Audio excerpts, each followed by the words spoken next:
Hello and welcome to our Winter 2020 MCAP webinar series facilitated by our partners at San Bernardino County Superintendent of Schools. Today's our second day of a 3-day webinar series on the topic of understanding the core concepts and principles of universal design for learning to support English learners virtually. Please visit our website and also subscribe at www.multilingualcalifornia.org for dates of upcoming webinars and additional resources. My name is Dr. Alma Castro. I'm the director for the Multilingual California Project. MCAP is a 3-year grant awarded to CABE in March this year through the CDE Educator Workforce Investment Grant. The goals of the grant are to provide professional learning opportunities for teachers, administrators, and paraprofessionals across the state for implementation of the English Learner Roadmap policy. The MCAP Alliance includes CABE and 5 county offices of education, including Butte, Fresno, San Bernardino, Orange, San Diego, and San Diego State University. The MCAP builds on a robust body of research highlighting multilingualism as the most effective option for the academic achievement of English learners across content areas and also for their preparation to participate effectively in the global workforce. As we get ready for today's exciting session, I have a few housekeeping matters to share. As this is a webinar, the speaker's microphones will be active and the participants' microphones will be on mute. Please use the chat function to pose a question during the presentation. After the webinar, we will post a recorded version and resources on our website so that you may access and share with others. We value your input. At the end of our presentation, we will invite you to complete our survey. Please sit back, relax, and get ready for 45 minutes of powerful online engagement and learning for day 2 of a 3-day series of workshops. And now it gives me great pleasure to introduce and welcome my colleague, Angelica Hurtado from San Bernardino County Superintendent of Schools. Welcome, Angelica. Gracias, Alma. Good afternoon, everybody. Welcome, colleagues. Today is day 2 of our presentation. I want to thank you for joining us today. My name is Angelica Hurtado. I'm the program manager for multilingual education at San Bernardino County Superintendent of Schools. Today, I'm joined by a great team of presenters who make up the UDL team and the multilingual education team. So we have worked together in collaboration to provide you with the 3-day series. At this time, I'm going to introduce the team and then we will proceed with our presentation. So we have Denise Cates Darnell. She's a coordinator for pre-K in math. We also have Krista Ott. She's a coordinator pre-K-8 in literacy. And then we also have Rosemary Hyder, coordinator for multilingual education department. So at this time, we will begin our presentation. Good afternoon. We are so happy to have you back with us. Today, we're going to continue our UDL journey. So we started yesterday with UDL core concepts, and today we'll go into the design process for universal design for learning. And just a reminder, tomorrow we will look at the UDL framework and strategies that we will use.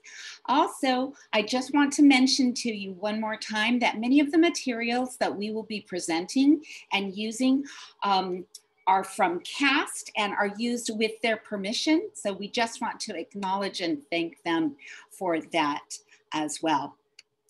So up until about 1900, human knowledge doubled approximately every century. But by 1945, it was doubling every 25 years. And by 1982, it was doubling every 12 to 13 months. In 2020, human knowledge will double every 12 hours. So it has now become an impossibility for us to teach students everything that they have to learn. We have to be able to teach them how to learn. We have to design lessons that make them excited about learning and give them the tools that will serve them throughout life to learn on their own. So today we want to focus on the design process for universal design for learning. And there are 3 components that will help to ensure that we can optimize our teaching and support learning for our students. First is setting clear, rigorous goals. The second is anticipating barriers or what might get in the way of our students' learning. And third is designing options for our students that remove barriers from their learning. So let's talk about goals first. Our brains thrive on a goal-driven nervous system. Because of neuroplasticity, goal setting literally changes the structure of your brain so that it's optimized to achieve your goal. Goals affect performance by directing our attention, mobilizing effort, increasing persistence, and motivating strategy development. So goal setting is most likely to improve task performance when the goals are specific and sufficiently challenging. If we don't make learning goals explicit for our learners, they have no way of knowing what the goal is, how to reach it, or when they've achieved it. In other words, goals have to be clear and unambiguous. They have to be shared with students, but we must also provide flexibility in how those goals can be achieved. So, for example, like many of us, I have added a few pounds over the last few months, sitting at home on lockdown. So it's probably time to start taking some of those off. My goal is that I want to lose 10 pounds. That goal is clear, it's unambiguous, right? But there are many ways that I can achieve it. I could cut out the chocolate that I have every day, but I probably don't want to do that. I can make little small changes that may add up to a big result, or I can focus on mindfulness or make sleep a priority, or I could even try to do exercise, right? The way that I lose the weight doesn't really matter. I have lots of choices in how to accomplish my goal. I can be flexible with those choices, but what remains the same is the goal. So I'm going to ask you for just a moment with me to take a look at an example of a goal that we might set up for our students. So here is a goal that says, write a 5-paragraph essay to inform others about the life cycle of a butterfly. But what is the goal here? I want you to take just a moment. What is the goal of this particular lesson? When you think you know what the goal is, take a moment and write that in the chat.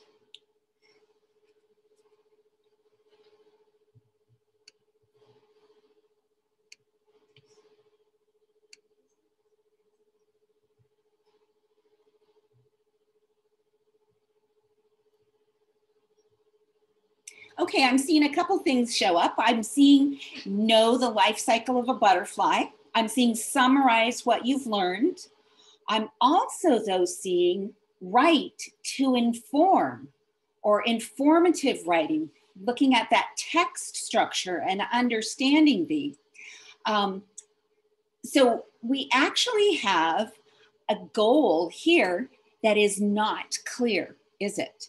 It is not precise enough for us to know what the goal is that we have to achieve. We really have multiple things here. So I'm going to narrow down this goal. We want to write a 5-paragraph essay to inform others, or do we want to know about the life cycle of a butterfly. I'm going to decide that we want to write a 5-paragraph essay to inform others. That's going to be the focus of the goal that we'll use going forward. So as we continue to look forward, we want to make sure that our goal is connected to standards, right?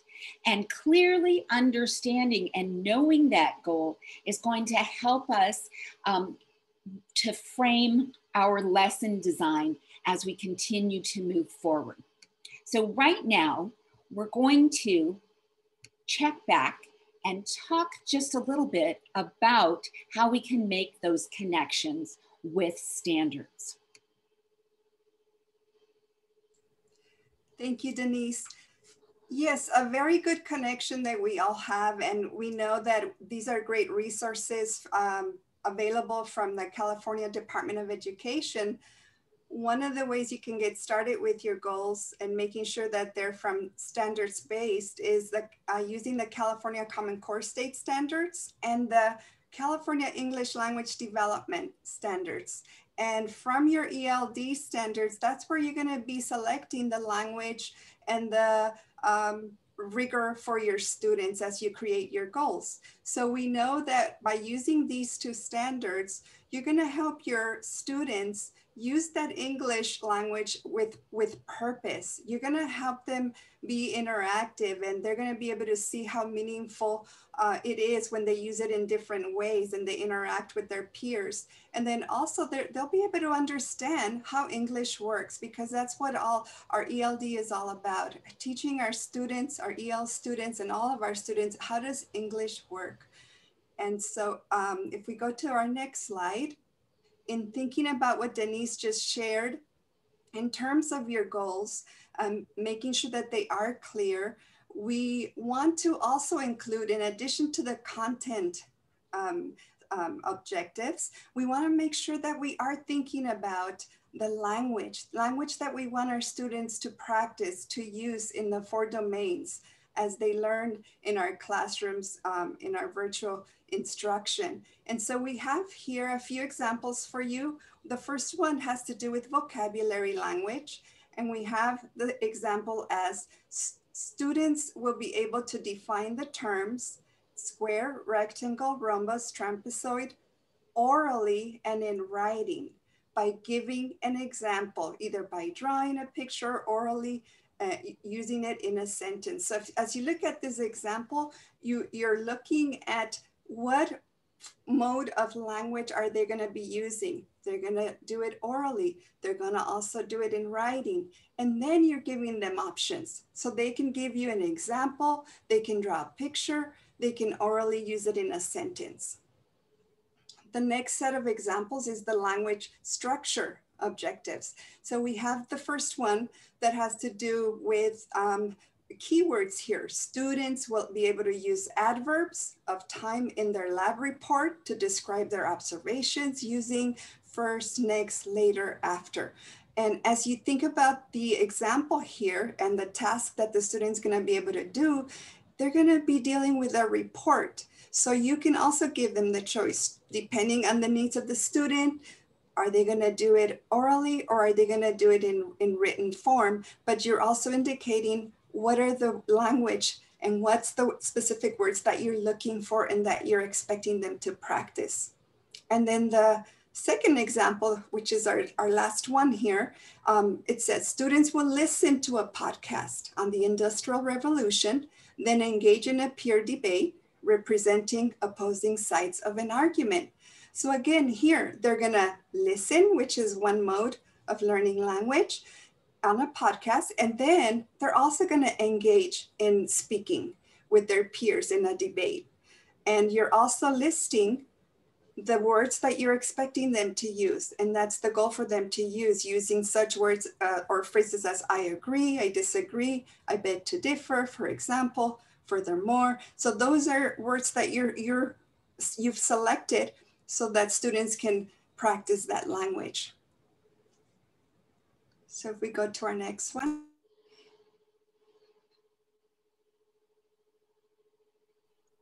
So as Denise had discussed with you at the beginning, we really want to take a look at three things when we look at the designing options, the designing process of UDL. And the first was setting those clear goals or the lesson objective.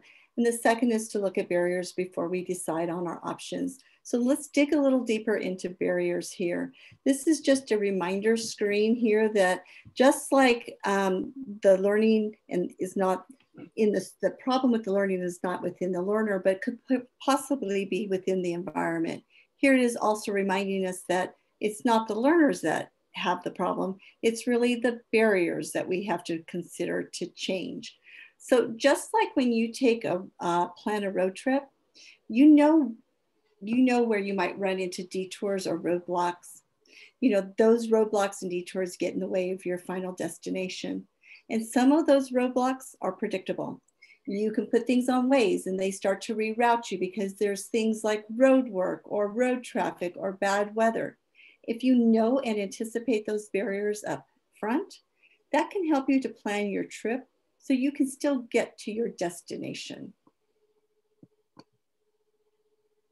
So this is an interesting picture here on this slide with this schoolhouse and the students coming from the schoolhouse to the factory. And we've had some change in education over time. In the past, education was really referred to that factory model, which was really designed for schooling during the Industrial Revolution. Students went to school to prepare to work on farms or to work in the factories. And so schools were modeled like our factories. Students went to schools kind of like they were in this assembly line. This is an obsolete model for today's students who go to school to prepare for the 21st century. They need skills that will help them become a functioning member of society. So we've had to shift the way that we plan our lessons for our students. It's no longer an assembly line, no longer what you heard us say yesterday, one size fits all. So just like a road trip, we have to plan for those barriers that prevent students from reaching the intended learning goals. We also know that some of those barriers are predictable in education and we can plan for that. We can reduce and remove those barriers through careful design and planning. Identifying the barriers in the curricular goals, in the assessments, in the methods that we use, and the materials that we use with our students will help our students gain the skills that they need to become expert learners. So we are having this mind shift from the Industrial Revolution to now, where we once thought about school as one size fits all. It's very static. Then we started to retrofit, like we talked about the buildings yesterday in architecture, and it was very reactive, and we started thinking about differentiated instruction. And now we're moving to some more of this proactive model of planning ahead of time and not remediating on the backside of the lesson. So in this shift, we start to remove those barriers where students get stuck with the lessons or the activities. We have to connect and remember to what we talked about yesterday with that jagged learning profile and the idea of variability being the norm. Each student comes to the classroom with their own sets of barriers, and that can differ based on the content and the context of what we're teaching. It can change from subject to subject and from activity to activity. If we just keep in mind the core idea of UDL is to design flexible lessons, flexible on the way to get there, but with the end goal in mind staying the same, we can start to work with our learning environments rather than trying to fix or change our students. We fix or change our lessons. So in thinking about barriers, we want to think about the three principles of UDL again. We want to think about that affective network, which is really to think about the engagement or the emotion of the students. And we start to ask ourselves some questions. How can I establish an emotional climate for learning? How can I think about what's relevant and authentic for my students? When I think about the recognition network or the way I perceive and gather information and process it, I want to start asking myself as an educator, how can I design a learning experience for my students? How am I going to teach those mastery of content, skills, and concepts for my students. And then I want to go to the last network of the strategic network, where I allow my students to show me what they know in a variety of ways. I want to have them extend their knowledge and apply that knowledge and show me that they know what they know. I also want to use different evaluative tools to see if they have actually met the goal that I intended at the very beginning of the lesson. And I want to start thinking about tools that will enhance that learning, both in the classroom and in a digital environment. So possible barriers I begin to consider then is, do my students have enough background knowledge that's required for that lesson? Are my students facing some social emotional challenges and they can't access the lesson? Is it culturally relevant to them? Or is it even academically interesting to them? Do my students perhaps not know key vocabulary words? This can be very challenging for English language learners if they don't know vocabulary. It prevents them from accessing the learning. Not knowing the next steps and not receiving feedback and having the steps given to you in small chunks can also be very difficult for our students. So we have to think about how much we give them and when do we provide feedback in between the learning. So let's look back at our goal that Denise has previously shared with you. So we have this goal of writing a 5-paragraph essay to inform others about the life cycle of a butterfly. This could have either been a science goal or this could be an English language arts goal. For today's purposes, we decided to focus on the front half as being the goal, write a 5-paragraph essay to inform others. I do want to alert you that this is a goal for 3rd graders or above. This goal would be written completely differently if I was talking about TK to 2, 2nd grade, based on the way their standard is written for writing. They are never asked to write multiple paragraphs before they hit 3rd grade. So in the chat box, if we know that we are thinking about writing a 5-paragraph essay, what are some possible barriers you could foresee before planning the lesson that might impede your students from that goal at the end? If you want to take a moment to think about that and start dropping some ideas into the chat box.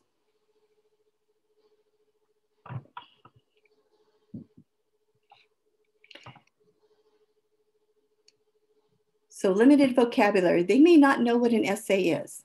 They may not know how to write a paragraph or even what the vocabulary word paragraph means. How do I format my writing? What are some conventions, grammar conventions, transitional words and phrases between and among the paragraphs? Difficulty writing sentences, again, limited vocabulary, and understanding essay structure, sentences, the writing process. So in that one small chunk of just thinking, oh, my kids can write a 5-paragraph essay, there's a lot of barriers that I have to think about removing, reducing, or scaffolding into small chunks for my students so that they can be successful in the end. Great ideas. Thank you for your ideas in the chat.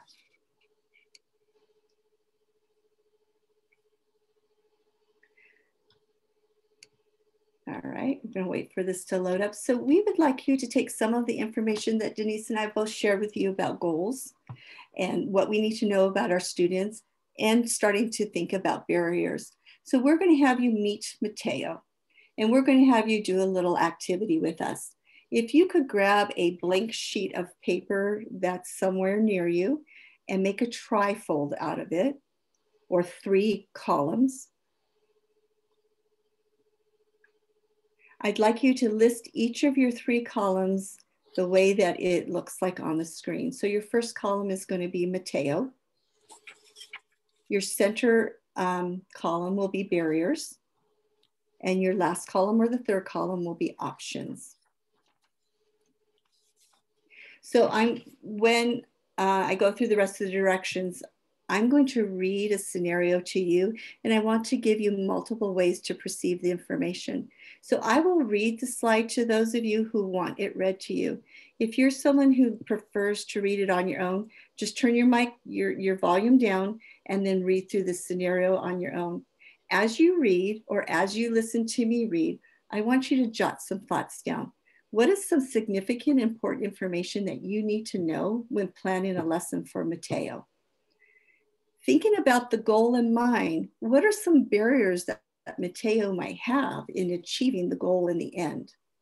And then I want to give you some time to brainstorm any options that you can think of to scaffold and help Mateo access the final goal or the destination of the learning in the end.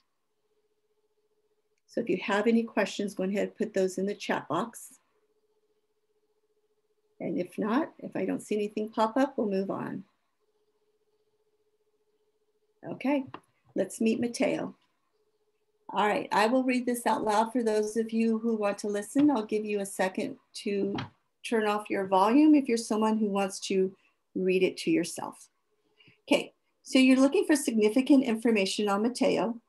You're looking for what's the goal or the objective of the lesson.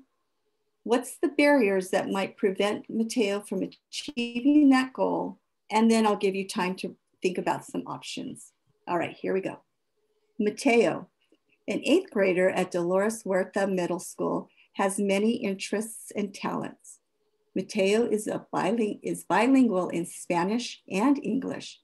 His family immigrated to the US the summer before he started 1st grade. And he has been in the same California school district for over 7 years. The language of instruction in Mateo's classroom has been in English. His language proficient level is at expanding. He speaks Spanish with his family at home, and his parents read with him in Spanish to maintain his bilingualism. He also sustains his academic Spanish by participating in an after-school engineering club, which is conducted in Spanish by bilingual college students who were former migratory students. Mateo's transition to decoding in English was swift. Toward the end of the elementary grades, his teachers began to observe that Mateo was finding reading more challenging than his English language peers, who had the similar backgrounds and levels of English language proficiency, and finding it more difficult to comprehend complex text and write coherent and cohesive information in literary text. His teacher has assigned the class to read and take notes on the key details in the chapter of the 8th grade social studies book to get a basic understanding of the causes of the Civil War. This scenario was modified from the practitioner's guide. So I'm going to give you a few minutes to go back to your trifold. What's important about Mateo? What's the goal of the lesson? What's some barriers to Mateo's barriers to learning? And what are some options that you might be able to provide for him? Sorry, I was reading chats and talking at the same time. Denise, can you go back one slide so that people can relabel their top 3 columns? There you go. Thank you, Angelica. The 3 columns are Mateo, barriers, and options. Oh, and Connie, thank you. You are so welcome. All right, so here's the scenario. Go back through. What do you need to know about Mateo? What's the goal of the lesson? What are some barriers? And what are some objectives that you might have for him? I'm going to give you about 30 seconds to finish filling out your trifold.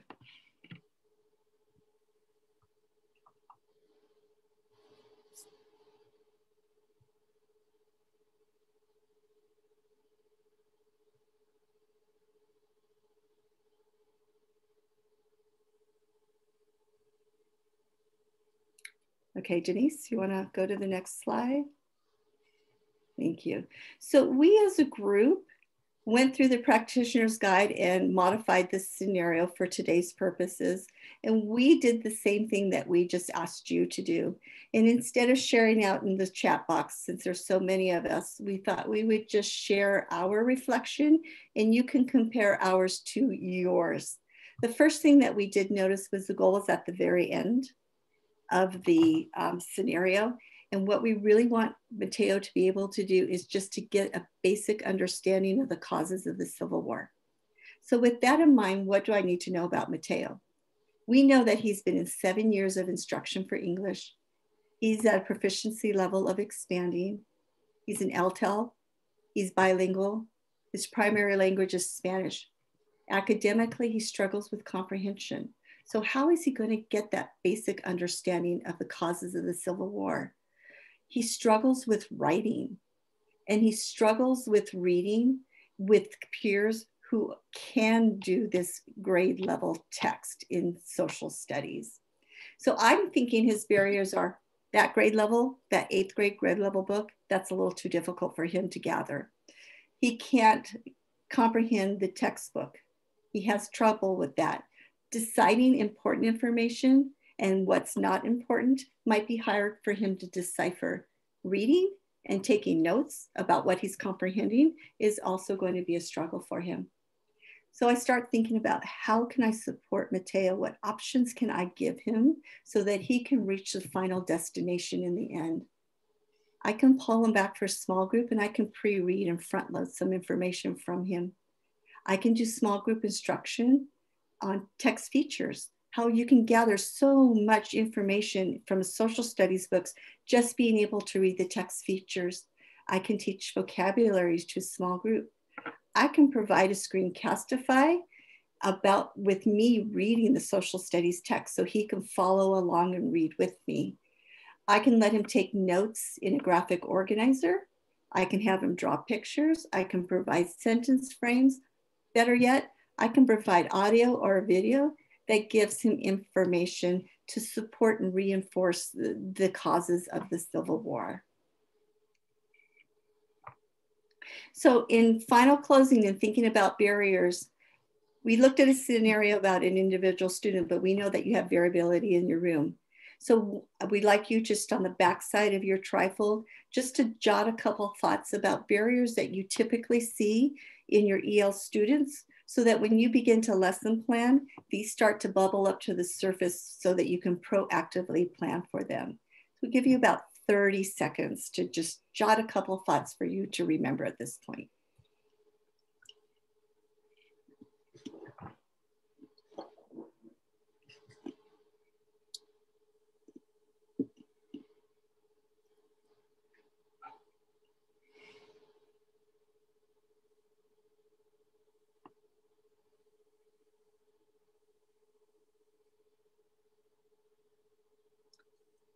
Okay, take about 10 more seconds to write down your final thoughts.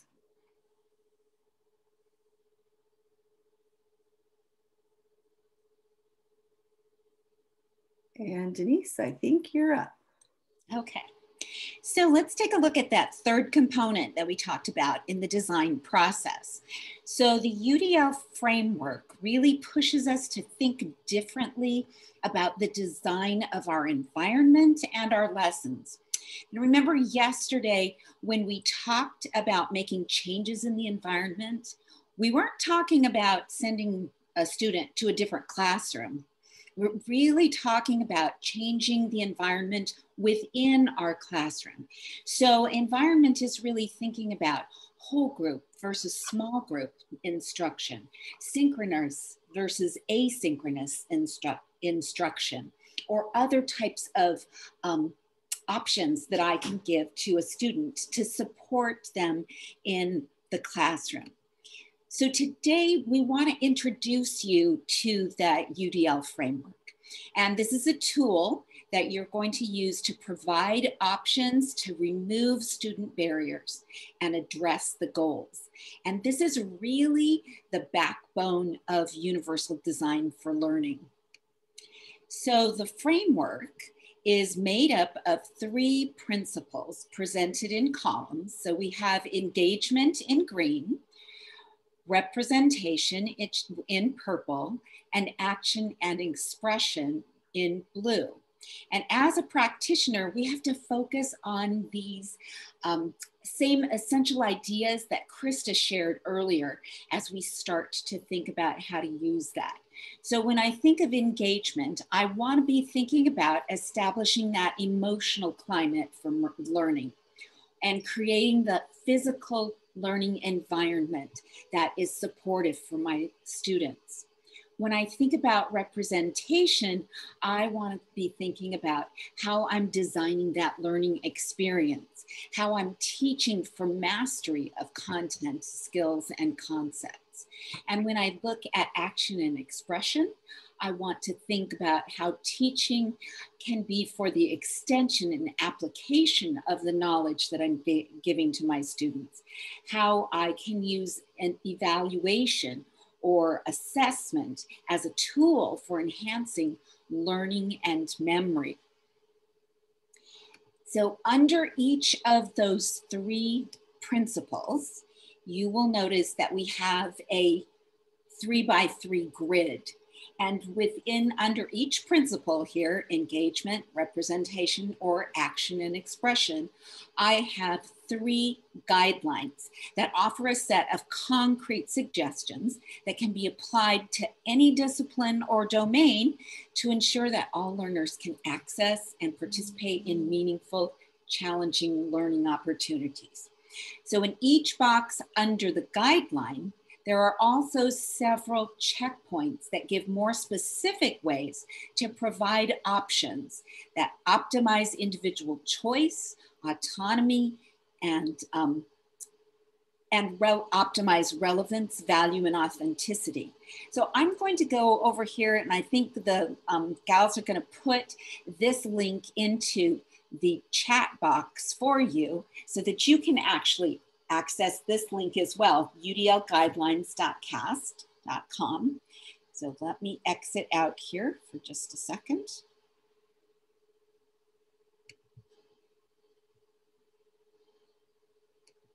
And you'll see I have exactly that same picture here, but now I can actually, this is actually becomes a live document, and I can click anywhere under the principles or the guidelines, or now under each of these guidelines, I have checkpoints as well. So if I click on any of these checkpoints, I will actually go to a link where I can get practical, specific suggestions for options that I can use in the classroom. So here I went to minimize threats and distractions, and it's giving me a whole bunch of opportunities. So vary the level of novelty or risk. How can I do that? By using charts, calendars, schedules, timers, or cues. So it gives me some very concrete things that I can do in the classroom. So that framework works vertically to support each of those networks, thinking of engagement, representation, and action and expression. But you'll also notice that on the left-hand side are some gray tabs, and these tabs offer access levels. So if I have students who are just beginning to enter into a topic, I may want to select options for them from the access row, so that those will support them. If students have a bit more knowledge, then I may be able to select some options from the build row. And students who are more confident in the content may respond well to options in the internalized row, so that I can go horizontally or vertically in this. But this framework is not intended to be used as a checklist to work top to bottom or to work from left to right. It's really more like a menu where the options can be chosen to meet the needs of the variety of learners that I have. So I may, with a group of students, find that I need to work on recruiting interest because they struggle with engagement. But once they are involved and engaged in the task, they have very good comprehension. So I may make some choices for options here way down in the comprehension phase. And when I move to action and expression, they may need some support tools in how to construct or put together their ideas. So I can use things anywhere and bounce around anywhere on that framework to meet the needs for my students. Now, I know that this text is very tiny and difficult to read, so I do want to give you about 3 minutes to explore this because it's a fantastic tool that you will be using throughout. So I'm going to actually set a little bit of a timer for us. And if you can pop that link back into the chat, that would be fantastic. And we're going to give you about 3 minutes to experiment and see what's available for you on that website, on the framework. Denise, this is Dr. Castro. I'm going to just jump in quickly. There's a question about the possibility of if there is a Spanish language UDL chart with live links as well on the CAS website. You know what? I don't believe that there is, but let us do some searching and we'll have an answer for you tomorrow if we can find anything. I have not seen it before, but we'll check that out and see if we can find anything. Great, thank you. Denise, can we give them that link to explore asynchronously? We're looking at about 4 minutes before we finish. Sure. So maybe pop into the... I tell you what I'm going to do. I'm going to save, oh, actually, no, I'm not. Never mind, okay. I'm going to pop into one more link for you and share this link with you as well. Can we look at the Jamboard real quick? And I'm going to skip page 3, but move to page 4, just so that they can see the options for the 5-paragraph essay. Sure. Okay. So we actually took our goal and continued on looking at that. So we had our goal of write a 5-paragraph essay to inform others. And you guys brainstormed some great barriers that were very accurate of what you might see. And we came up with some options based on the framework of some ways that we could mitigate those barriers for students. So some of the things that we provided were, we might find an outline for students that might support them. We might have students work collaboratively on a Google Doc so that they can write together and give each other feedback and see it in real time. We might provide comments as a teacher on the Google Doc so that we can scaffold them. That's a great sentence there. Why not add one more descriptive piece, or I need one more piece of information to support that. We could provide sentence starters for each of the paragraphs. Or, I love this idea, take students that need some support and give them a breakout room where we could work with them specifically in small group instruction writing. We could record a screencastify that would support them in how to put together their essay, or even provide a how-to choice board with video and audio and example links so that students, if I'm having trouble writing my topic or thesis sentence, I can find a link that supports me in how to do that. Or I can listen to an audio that tells me what to do. Or I can see another student's example of how they wrote that link. So those are some real specific concrete options that we can provide. We're also going to slip in the chat, and maybe we'll bring this back tomorrow as well, a really great resource for you with some tools and links that will be really helpful as you go to start preparing some options with your students. And right now, I'm gonna let Rosemary wrap up some connections for us with the EL roadmap. Thanks, Denise. And the slide that she showed before is just amazing. So definitely show up tomorrow for that because the resources are very valuable.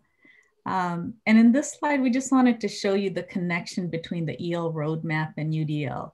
But remember, our roadmap is geared specifically towards English learners and the achievement of proficiency in language development. So we've highlighted words from the introduction from Principle 2 from the roadmap so you can see the connections of what we've been presenting on UDL. And we'll put the CDE link for you to Principle 2 in the chat so you have access to the full document. Now, Principle 2 focuses on the intellectual quality of instruction and meaningful access. As you can see, the connections highlighted as we've been talking: engage, provide access, scaffolding, meaningful access, standards-based, relevant curriculum. And you can see below, the roadmap has 4 principles as shown on the slide right there. We'll also put that link to the Palm card. It's a nice resource, the graphic, so you can have it as a resource. And you heard Denise state in the beginning, UDL focuses on teaching students how to learn, which is an important skill. And also as educators to anticipate barriers our students have by designing options for our students, right? So I know I saw some, and I liked Angelica's response too, when you're talking about students and saying, I have 100 students, I have 145 students. Yes, analyze data, look at options that would, some of the students you do need to serve in this way or that way. It's just so that, like yesterday when we talked about considerations, having that toolkit in your mind and having those options. So on this next slide here, we have the supports for teachers, right? And this is from the teacher toolkit. And I think somebody just put in the chat for you. We're looking at planning and implementing UDL, and we want to make sure that our teachers and administrators are supported as we take on this. And we also have an article for it to help you gain more background on UDL as we continue our session with you. So one of my favorite lines from the article is, and I use it a lot too, but isn't UDL just good teaching, right? And how often have we heard, but isn't ELD just good teaching? What you'll notice as educators is that you're applying many of these strategies in your daily teaching, but now you're gaining more information on the how, the what, the why, pieces that give you that aha moment where you're able to enhance your practice and finally make that lesson that you created even better. So, which takes us to the next article that we're going to put in the link for you, in the chat for you, on psychological safety. The article focuses on being problem solvers and fostering cooperative relationships.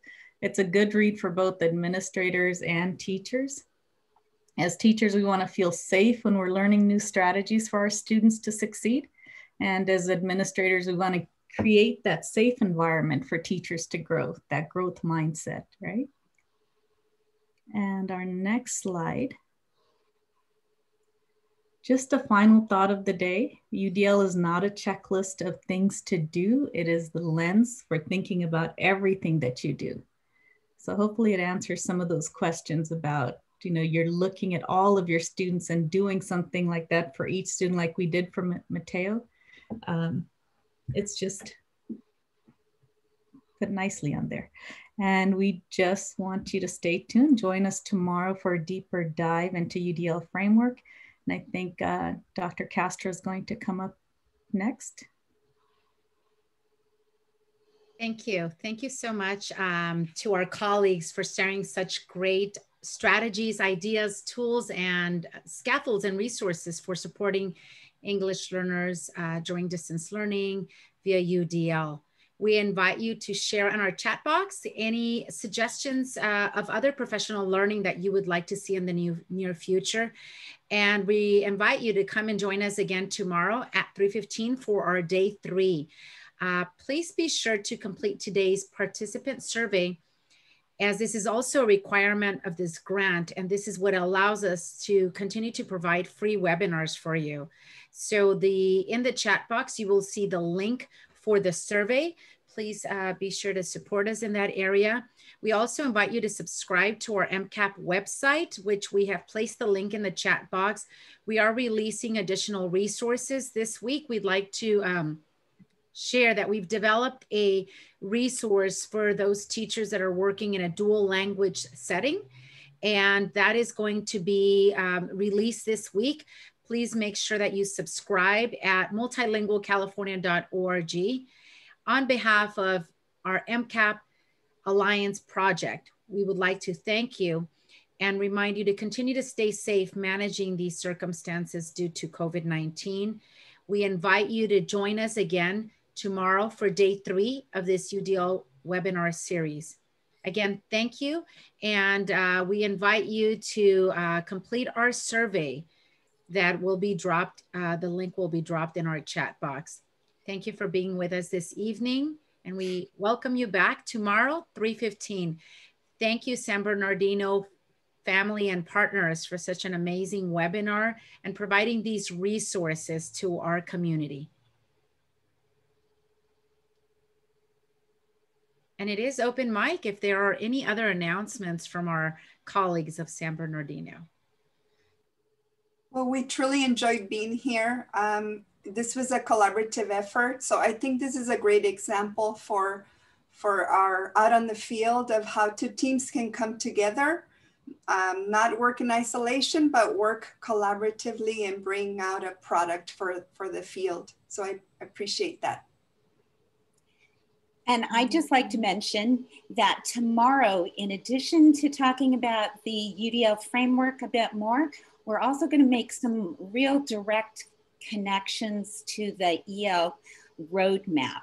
So I think that will be great for a lot of people to see. Dr. Castro, I think the link is, some of them are having challenges with the link for the survey. For the survey. Okay, I think we're gonna upload. Thank you for your patience, participants. We're working on uploading a new link. And we also invite you to visit our MCAP website, where we'll be posting additional future webinars that we're planning to release early in the year. We know that as we're doing this distance learning, we're changing the way we work. We invite you to join us in being creative on the delivery of instruction during distance learning via various online platforms and resources. So I think the link will be uploaded very shortly.